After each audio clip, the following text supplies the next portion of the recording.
How many of you have kids? Wow, that's a lot of you. I'm also glad to see my own parents raise their hands. That would have been pretty awkward otherwise. All right, how about nieces and nephews? Okay, a little bit more. How many of you have ever been a kid? Anybody? All right, that's everybody. What is the one question that kids love to ask? Yeah, exactly. Why? With my kids, it seems like the first words that they learned were mama, dada, cookie, and why. And now it's the start of every conversation we have. Why can't we go to the park? Why do we have to eat our green beans? Why can't we have ice cream for breakfast? See, I laughed at that one myself until recently someone pointed out that we have muffins for breakfast.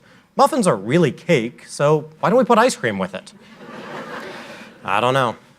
Now, I find myself asking why frequently as well. Why did you take off your shoes and socks? Why did you get out all of your toys? Why are you sitting on your sister? It's the same word, why, but really we're asking two different things. You see, my kids are simply reacting to the outside world. Something happens that they don't understand, or they just don't like, and they say why. But I'm looking for something deeper, something internal. I'm wanting to know why they are doing the things that they are doing, why they choose one course of action over another, and why things matter to them. That's pretty ironic because the questions that I'm asking my kids the most tend to be the questions that I ask myself the least. Because I'll admit, it's easy to stop at that surface level why. But there's been times in my life in which I've gone deeper and I've asked the right why. And those are the times that I've seen a dramatic change in the course of my life. And the first time this happened was with a girl. It was the summer after my junior year of high school. I was a groomsman at my older brother's wedding, and at the reception, I saw this girl over by herself, and she was beautiful.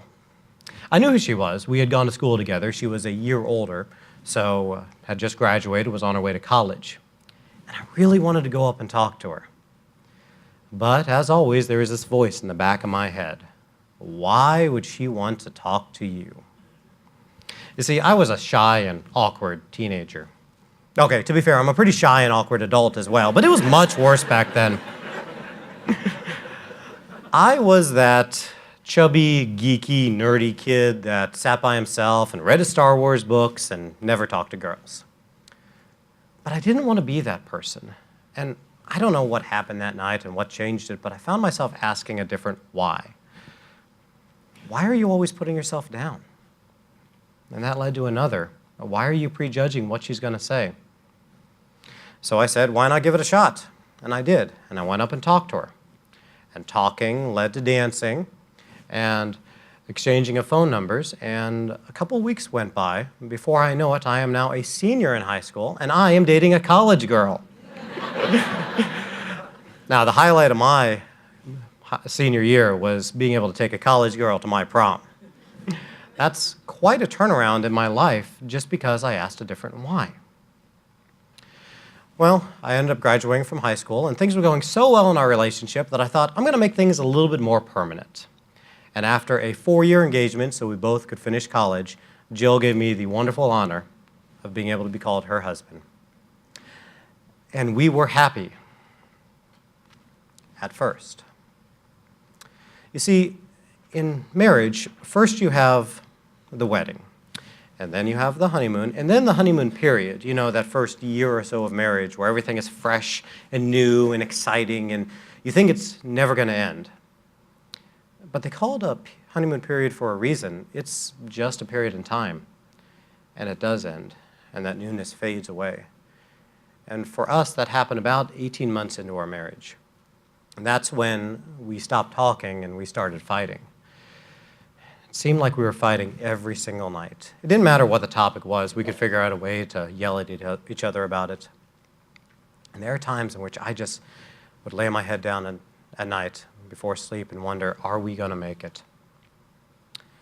Well, something happened. And 2 little pink lines on a home pregnancy test meant that our lives were going to be forever changed.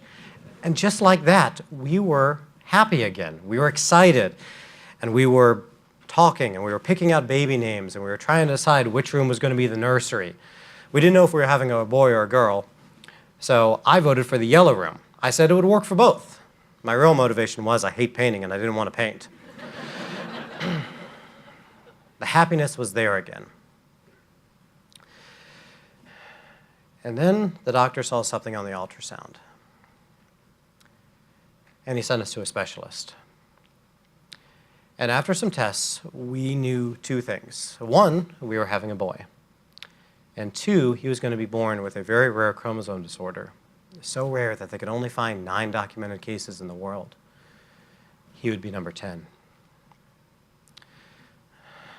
The doctors couldn't really tell us much, just what they could see on the ultrasound. What they saw were 2 major birth defects. The first was a diaphragmatic hernia. There was a hole in the diaphragm, which allowed the organs of the stomach and the intestines to move up into the chest cavity, compressing on the lungs and not letting them grow. The other was a VSD. There were holes in between the left and the right chambers of his heart. Either of these were potentially fatal, and our son had both of them. We were absolutely crushed. We weren't set up to deal with this. I think during times like this, people will go through and rely on their faith to see them through, but we didn't have any faith to speak of. If you had asked me at the time, I would have said that I was a Christian. Actually, I was a CEO. I was a Christmas and Easter only Christian.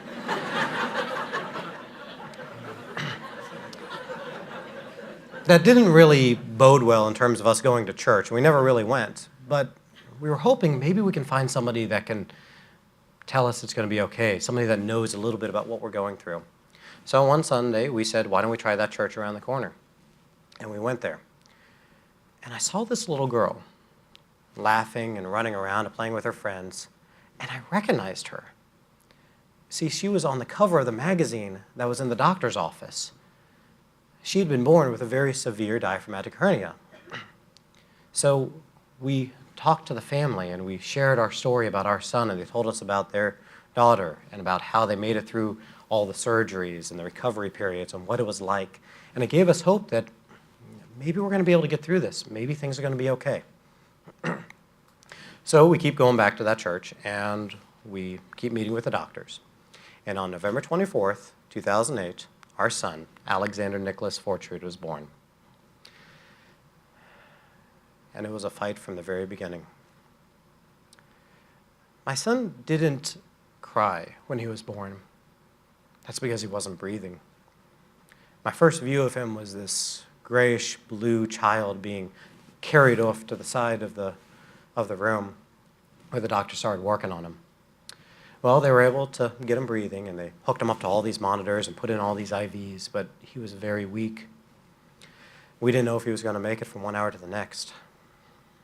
Well, he made it through the night, and they said he was so weak that they were going to have to put him on this machine called the ECMO. This is a machine that will take the blood out of the body through a big needle in the neck, and it pumps it through the machine, and it purifies it and oxygenates it and pumps it back in. All the things that our bodies do normally, but he was just too weak to even do that. Only half the kids that are put on this machine ever make it off alive, but it was his only shot, so we said okay. So we're sitting next to his bed as much as we can, day and night, barely even being able to hold his little hands. And after 10 days on the machine, he improved enough to be able to come back off. So now, our plan is we have to get through his surgeries. The 2 major ones to fix the birth defects and the other minor ones that they say he's going to have as well. So we go in, and they do the hernia repair first. And they move the organs down into the proper position, and they put a patch in, and that surgery went really well. Next up was the heart surgery. He had to wait a little bit for that. He had to get bigger and stronger.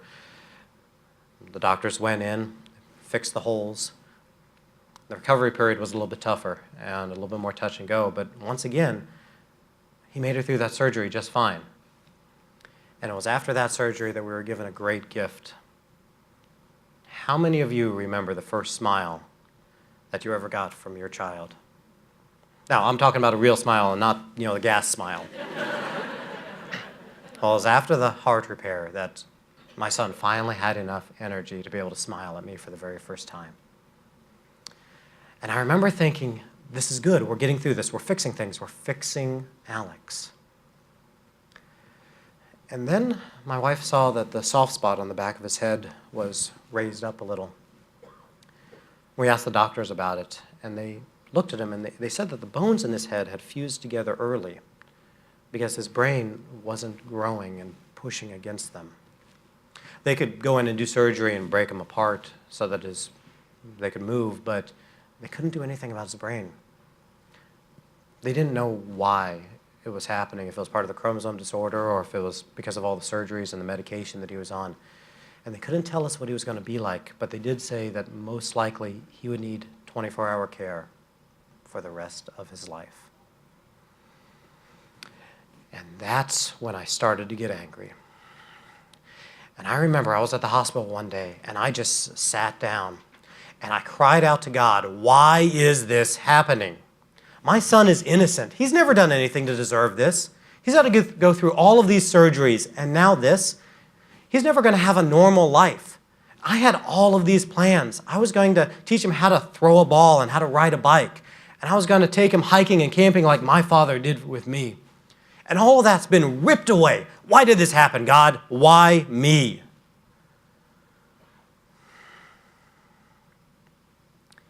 And that's when I realized what I was saying. Why me?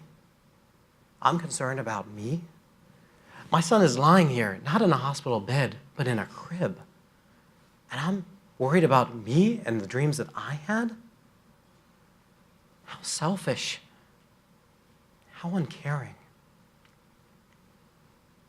It was then that I was shown something, that my son was born very special and very precious. And he came into this world needing a lot of love and care. And of all of the people that could have been chosen to be his dad, I was chosen. And with that realization, the unrighteous anger of why me became the almost unspeakable wonder, why me? What did I do to deserve such a child? It was after that I finally was able to love my son for who he was and not who I wanted him to be. And he was many things, amongst them a prankster at times. One of the surgeries he had was a tracheotomy, so he had a breathing tube up to a port in his neck. Well, he learned that when he wanted attention, he could just grab that tube and yank it off. So alarms would go off and nurses would come running and they would see him smiling, just waving the tube back and forth. Now, when some kids act up to get attention, you can tell them, you can do that until you turn blue in the face. Well, without his breathing tube, he actually would turn blue in the face, so that really wasn't an option. So now we had a new goal. We weren't trying to get through surgeries to fix our son. We were trying to get him home. And we met with the medical team. And we said, this is our goal. And they said, okay. We had a date, 2 weeks. We're going to do a trial run of having him at home. We just had one last surgery to get through.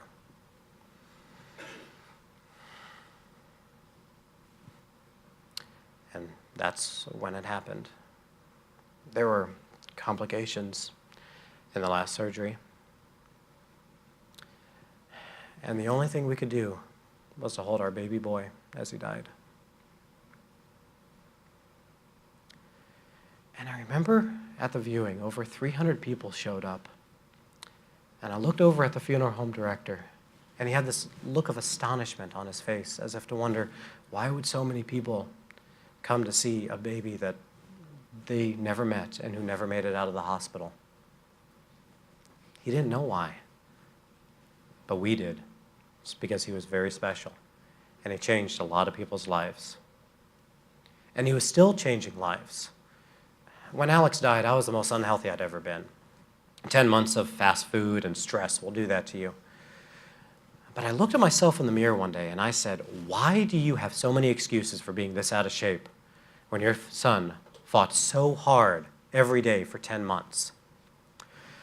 So I started running. And I joined a gym and I started lifting weights, and I did a 5K and a half marathon and even a triathlon.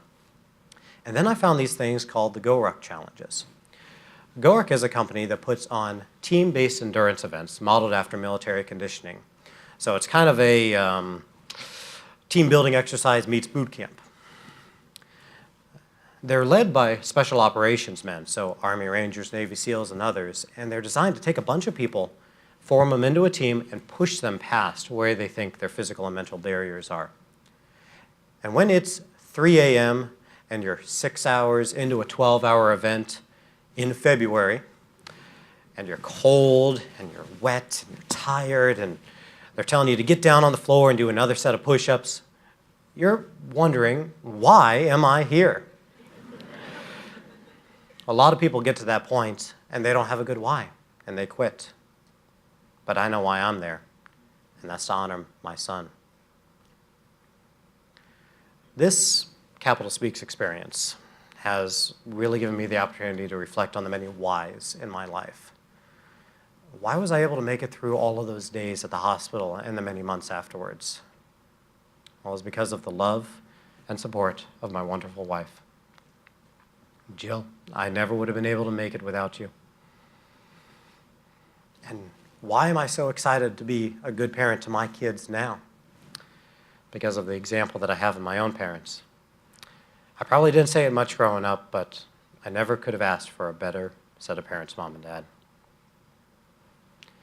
And why is it that I am so tired all of the time and I can't seem to get a good night's rest? Well, that why is Catherine Joy. Born 40 days ago, and right there in the audience. I could spend an entire lifetime asking, why did Alex die? But that would just be time wasted. Instead, I choose to ask, why will my 3 little girls know that they are loved for who they are? And that why is me. Thank you. If I told you my story,